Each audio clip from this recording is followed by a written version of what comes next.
네, 반등하는 장 한숨을 좀 돌립니다. 추석 연휴를 앞두고 과연 이 거래일 동안 우리가 어떻게 대응을 해야 될지 월요일장 주주의 세계로 또 문을 더 활짝 열어보도록 하겠습니다. 와운의 박현상 파트너 자리해 주셨어요. 안녕하세요. 안녕하세요. 네, 자, 빠졌으면 시장 이렇게 또 올라줘야죠. 그럼요. 네, 힘들었습니다 그동안. 네. 그래도 한 주를 반등으로 시작을 하고 있는데 과연 이 반등을 이용해서 우리가 갖고 가야 될 종목과 정리를 해야 될 종목 좀 옥석을 가려보고자 첫 번째 이슈 찐 반등주를 찾아자로 좀 꼽아봤습니다.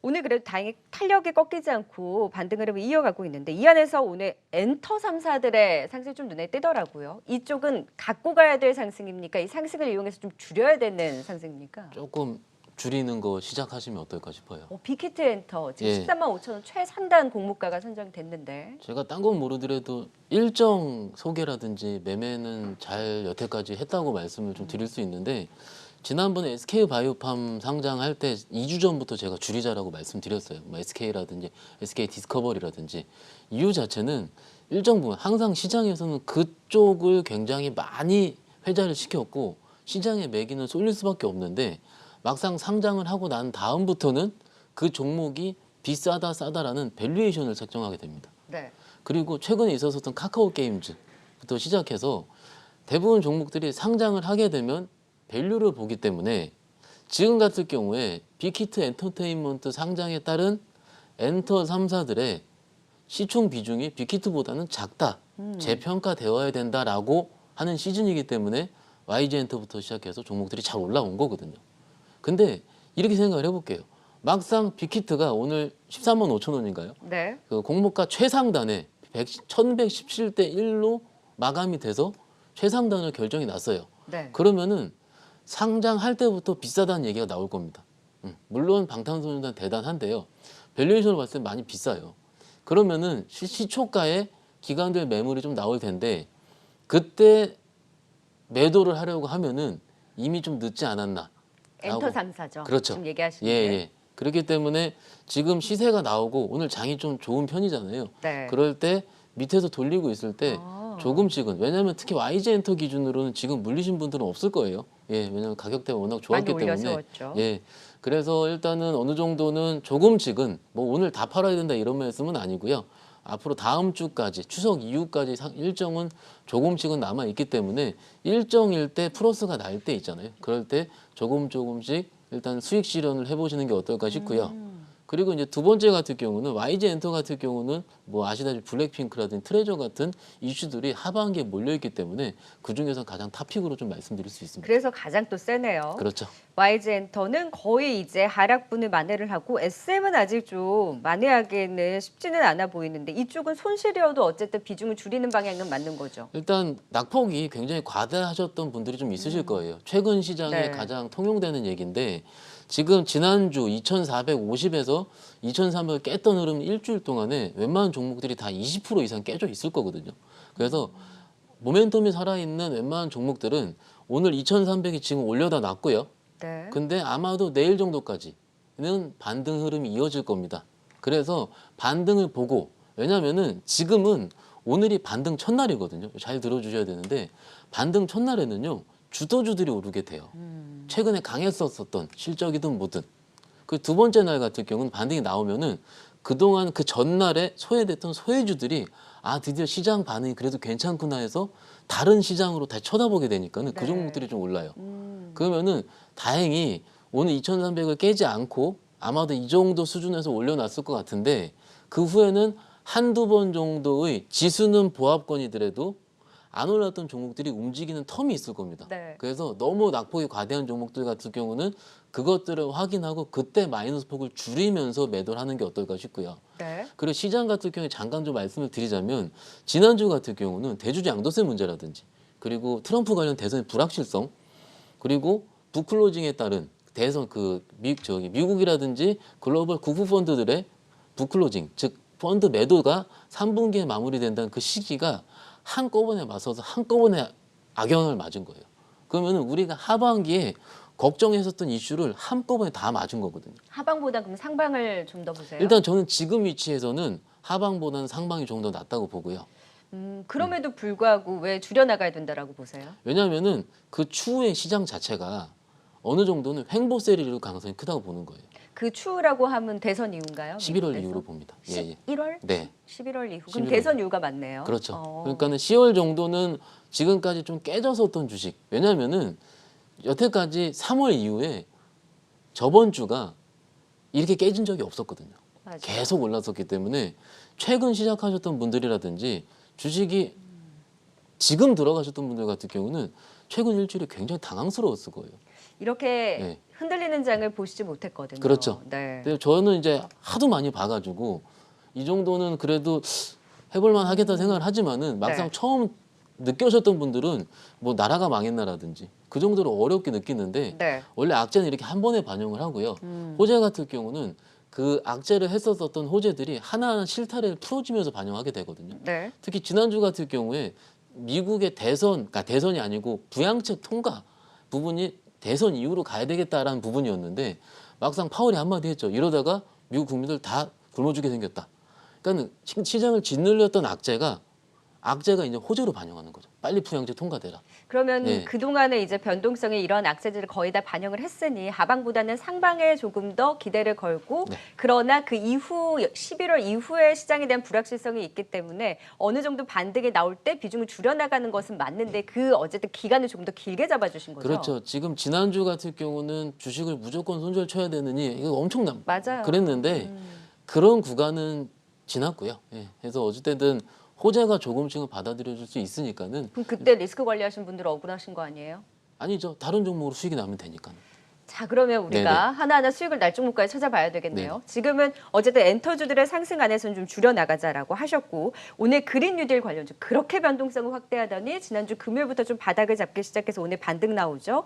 5G도 오늘 좋은 리포트 나오면서 이 반등장의 반등주죠. PCB 관련주라든지 전기차주들도 시장 상승만큼 정도 수준의 그러니까 그 이상은 아니고 어느 정도 반등을 주고 있는데 여기는 다 이런 반등을 이용한 비중을 줄이는 전략인가요? 일단 섹터별로 조금 달라질 수가 있는데 제가 지난주에 하락장에서 가장 많이 받은 질문이 2차전지 쪽이었어요. 예. 그래서 2차전지는 좀 기다려보자라고 말씀을 드리긴 했지만은 일단 2차전지 같은 경우는 테슬라발 이슈 이후에 이게 주식이 올라가려면은요 장이 반등 나올 때 빨리 반등이 나와야 되거든요. 근데 지금은 약간 삐딱선으로 쳐다보는 것 같아요. 그래서 일단 어느 정도 다시 2차 전지를 움직일 만한 트리거가 나올 때까지는 어느 정도는 단기적인 매매 입장에서 좀 말씀드릴 수 있겠고 아니 갖고 계신 손실 보신 분들을 좀 중심으로 이야기해 그렇죠. 낙폭이 지금 과대했기 때문에 기술적 반등은 지금 나오는 중인데 네. 지금 약하거든요. 맞아요. 약한데 한두 번 정도 더 기다려볼 수 있다고 봐요. 아, 이 반등을요? 그렇죠. 그럼 지금 당장 줄인 게 아니라 조금 더 손실을 예. 줄일 수 있는 반등은 좀 더 기다려보자. 왜냐하면 실적이 삼성 SDI라든지 LG화학이 나오고 있거든요. 그럼 다음 달이면 또 실적 발표 시즌 돌아오기 때문에 실적으로 좀 올라올 때 그때 좀 줄이시는 게 오히려 나아요? 그게 낫습니다. 어. 지금은 실망 매물 때문에 좀 밀리긴 했었고 이거예요. 시장에 나오는 얘기가 이거예요. 어쨌든 앨런 머스크가 이런 얘기를 했죠. 전기차 배터리가 너무 비싸다. 그죠?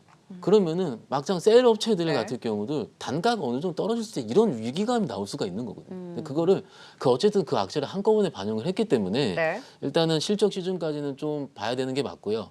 5G도 간단히 말씀드리자면 이거예요. 5G는 12월에 주파수 경매 이벤트가 있으니 내년 실적이 좋을 것 같다거든요. 그러면 10월, 11월이 모멘텀 부재예요. 시기가. 네. 그래서 일단은 반등시 조금 줄여보시는 게 어떨까 말씀드리고요. 5G 그럼 오늘 조금씩 줄여나간 날 맞네요. 그렇죠. 오늘 좀 반응이 좀 세게 나오니까는 조금씩 좀 보시면 어떨까 싶고 그나마 지금 매매를 붙여볼 만한 섹터가 디지털 뉴딜이라든지 그린딜 같은 정부 정책 관련주입니다. 이쪽은 보유인가요? 보유 맞습니다. 하나솔루션 관심 이야기해 주셨잖아요. 하나솔루션 여전히 보유고요. 예. 네. 이유 자체는 이런 정책 관련주들은 실적의 영향을 받지 않아요. 아무리 그러더라도. 그리고 처음에 크게 올랐다가 실적이 어느 정도 정관사의 업사이드까지 오른 다음에 네. 조정을 받을 만큼 받았거든요. 크게 부러지지 않고 매매를 해볼 만한 위치까지 빠져 있기 때문에 일단 지금 정도부터는 오히려 그린 뉴딜이라든지 특히 이제 디지털 뉴딜 관련주 중에서는 오늘 현대오토에버 이런 종목들이 신고가를 쓰고 있거든요. 네. 왜냐하면은 디지털 뉴딜 쪽도 그 종목들 같은 경우는 대부분 종목들이 밸류에이션 메리트는 있는 종목들이 다 싸요. 종목들이. 근데 모멘텀을 찾지 못했던 거니까. 네. 그래서 오히려 매매를 할 때는 기존의 예전의 대장주들보다는 가장 최근에 이슈가 있었던 일단 지금은 정책 관련주들로 매매를 붙이는 게 지금 확률로서는 굉장히 높다고 보고 거기에 있고 그럼 자율주행도 포함인가요? 자율주행도 포함이죠. 네. 그래서 일단 뭐 굉장히 어려우실 거예요. 지금 오늘 저희 앵커님께서 굉장히 철학적이고 어려운 주제를 잘 뽑아내신 거예요. 그래서 정리를 예. 할게요. 예. 지금 그린 뉴딜 그리고 IT 부품주까지 꼽아주셨는데 이쪽은 네. 실적이 나와서 왜냐면은 보유 관점 유효. 그렇죠. 삼성 휴대폰 쪽 같은 경우는 3분기 실적이 유효하고 4분기에는 아이폰 쪽이 또 있거든요. 네. 그러면 우리가 눈에 보이는 실적이 들어올 수 있기 때문에 오히려 이쪽으로 본다면 어떨까 오늘 싶습니다. 금호석유 하이트진로가 실적 기대로 많이 오르는데 이쪽도 그럼 보유 관점 일단 유효한가요? 금호석유 같은 경우는 목표가 뭐 100% 올렸다고 하는데 기본적으로 3분기 NB 라텍스가 좋다 이거고 네. 그리고 수지라든지 패널 같은 원래 본업이 좋다라는 거예요. 근데 막상 봤을 때 금호석유는 경험적으로 이렇게 좋은 얘기가 나올 때 거의 고점인 경우가 좀 많았었고 네. 지금 11%가 오르는 이 현재에서는 지금 쫓아잡긴 지금 자리는 좀 부담스럽다. 하이트진로 같은 경우도 지금 떨어졌다가 이제 한번 양봉 나온 거거든요. 그러면은 경험적으로 이 그 바닥권에서 바닥 다지기 하는 기간이 좀 필요하기 때문에 네.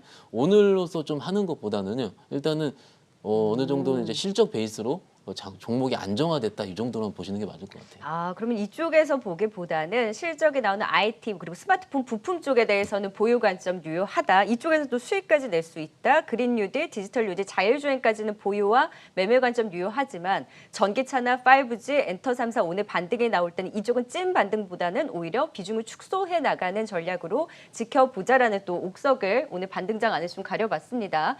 그리고 오늘 또 상승세를 보였던 셀트리온 그룹주들도 좀 진단을 해볼게요. 지금 탄력이 다 둔화가 됐어요. 합병이 공식화됐는데 역시 셀트리온 제약이 제일 강하긴 했는데 재료 소멸에 따른 좀 주춤으로 봐야 되나요? 그래도 중장기적으로는 좀 볼만한가요? 저는 셀트리온이 그 소위 이제 최근 코로나 이후에 언론에도 내비칠 때의 그런 태도, 기사 내용이 정말 마음에 들진 않았어요.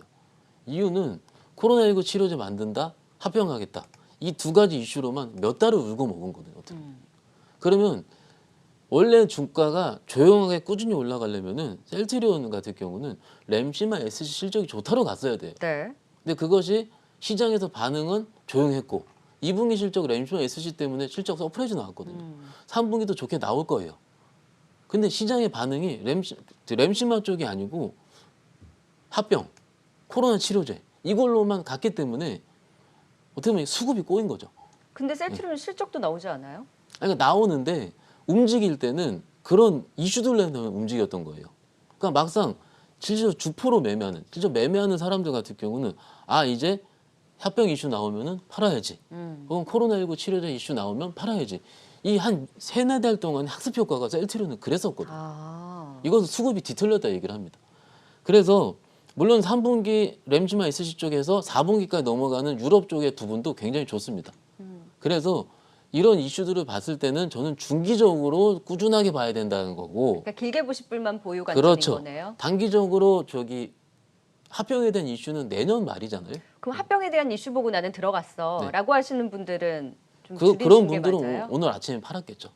네. 음. 나왔으니까 그런 네. 분들은 짧은 매매를 원하시는 분들이니까. 네. 그래서 원래 주주들이 좀 이렇게 어렵습니다. 진짜 주주가 되려면은 그 실적 베이스로 가야 되는데 중간에 다른 이슈들이 끼어들게 되거든요. 그럼 단기적으로는 그 힘을 가져가기에는 일단은 그 이슈가 소멸이 됐다라는 그래도 측면으로 봐야 3분기 실적은 되는 여전히 거예요. 유효하기 때문에 네. 그래도 지금은 한 9월 말에서 10월 중순 정도까지는 좀 횡보세를 이루지 않을까 싶고요. 네. 그 이후에 다시 실적 베이스로 아. 오게 된다면은 그때서는 진짜 상승이 이루어지고 있으니까는 일단 단기는 좀 그렇고요. 중기적인 의견을 좀 말씀드릴 수 있겠습니다. 그럼 3사 중에서는 가장 탄력도 일단 셀트리온 제약이 맞나요? 제약이 맞죠. 뭐 가장 많이 그러니까 움직일 때 가장 많이 오르는 게 또 그러니까요. 네. 제약이니까는. 근데 아. 예, 또 제약을 매매하시는 분들은 또 근데 실적 이슈로 보지 않거든요. 그렇죠. 예, 단기 매매 이슈로 보기 이 때문에. 합병 이슈를 가장 크게 보는 그렇죠. 종목 중에 예. 하나니까 뭐 단기적으로 들어갔을 때는 일단 어느 정도 탄력은 주춤해질 수 있고 횡보 구간에 대한 전망을 주셨고 역시 셀트리온 그룹 이제 강성 주주분들은 워낙 이제 그렇죠. 중장기적으로 보시니까 이에 대한 이슈로 내년 12월에 이제 합병이 되는 만큼 중기적인 관점으로 조금 계속 지켜보자라는 의견까지 실적은 그래도 기대를 하면서 지켜보도록 할게요. 현대중공업주주 이쪽은 어떨까요? 두산인프라코 예비 입찰에 참여를 했다. 네. 그러면서 현대건설기계가 굉장히 탄력적으로 움직이더라고요. 시너지 기대해 볼만 합니까? 일단 두산 인프라코어는 일단은 음봉이고요, 그죠? 건설기계 같은 경우는 나쁘지 않고요. 그때 VI에 걸렸어요. 맞아요. 예. 네. 이게 뭐냐면은 일단 시장에서 움직이는 방향이 가장 옳다라고 생각을 하고 있고요. 건설기계 같은 경우는 그래도 저는 시너지가 있다고 봅니다. 충분히 시너지 효과가 나온다고 보는데 지금 이게 단기적으로 이슈가 되지 않을까 싶은 거예요. 네. 건설기계 같은 경우 원래 실적이 좀 받침이 되는 종목이기 때문에 그런데 인프라코어 같은 경우도 아까 셀트리온 합병 이슈랑 비슷한 경우거든요. 어제도 어디에 팔릴 것 같은데 그죠? KDBI라 그래서 산업은행 산업은행 쪽에서 매매가 같이 들어간다 이런 부분이었고 그렇게 되면은 일단은 모멘텀적으로 봤을 때는 단기적인 이슈에 국한할 확률이 높습니다. 이것도 예. 단기군요. 그래서 중기적으로는 충분히 시너지 효과가 있을 수 있으니까는 네. 중기적인 해선 오늘 저 같으면 내일부터 떨어질 때마다 조금씩 매수를 할 것 같아요. 예. 현대건설기계를요. 건설기계를 오히려 그쪽을 가장 탑픽으로 그렇죠. 보세요. 건설기계가 제일 낫습니다. 두산 인프라코어보다. 인프라코어는 실적 베이스 같은 게 지금 좋지는 않거든요. 그렇죠. 그래서 오히려 합병된 이후에 실적이 반영이 되려면은 꽤 시간이 걸릴 거예요. 네. 그 기간이 좀 오래 걸릴 수는 있습니다. 그래서 현대건설기계는 확실히 이런 시너지에 대한 기대감이 있기 때문에 좀 탑픽으로 빠질 때마다 이쪽은 오히려 분할 매수 관점으로 더 보겠다라는 의견을 주셨습니다. 자, 이제 오늘의 종목비 하방보다는 상방에 대한 기대감이 높다라는 의견을 주셨으니까 정리했으면 다른 쪽에서 수익을 내야지라고 하셨잖아요. 어떤 종목으로 수익을 내볼까요? 그러니까 오늘 종목 갖고 오기 굉장히 어려웠어요. 왜냐면은 이게 종목들이 해볼 만한 종목들은 오늘은 좀 올라 있는 상황이고 그래서 오늘은 BH 종목 좀 가지고 와봤고요. 네. 아까 IT 부품 쪽 매매해야 된다고 말씀을 드린 것처럼 일단 BH 같은 경우는 11월 달에 모멘텀이 있습니다. 아이폰 출시가 11월로 연기가 됐기 때문에 네. 충분히 9월 말을 지나는 우리 입장에서는 충분히 BH에 대해서도 모멘텀을 가질만 하고요. 그리고 폴더블이라든지 국내 스마트폰, 삼성향이죠. 삼성향 PCB, FPCB 이쪽 자체도 실적 개선이 충분히 나올 수가 있기 때문에 3분기뿐만 아니고 4분기까지도 충분히 기대할 수 있는 상황이에요. 그리고 내년 퍼를 환산해 봤을 때 내년 실적 기준으로 퍼가 한 7배밖에 나오지 않는 상황이거든요.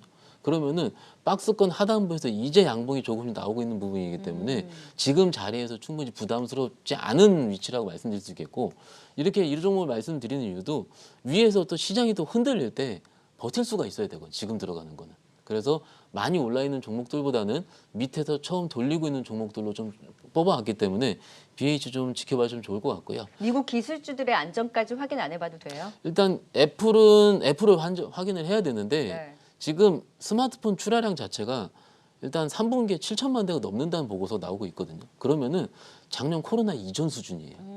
그러면 원래 수준까지 확인이 됐기 때문에 일단 그런 부분보다는 일단 실적 베이스로 좀 보고 간다면은 네. 지금 부담이 없을 거라고 생각하고 있습니다. 지금 가격대면 부담이 없다. 애플 신작에 대한 모멘텀과 하반기에 또 실적에 대한 기대감을 가져가는 BH 지금 목표가는 23,000원 선까지 잡아주셨고요. 손절가는 18,000원 선 또 설정을 해주신 만큼 BH로 과연 수익을 낼 수 있을지 지켜보도록 하겠습니다. 오늘의 주주의 세계는 와운의 박현상 파트너와 함께했습니다. 고맙습니다. 감사합니다.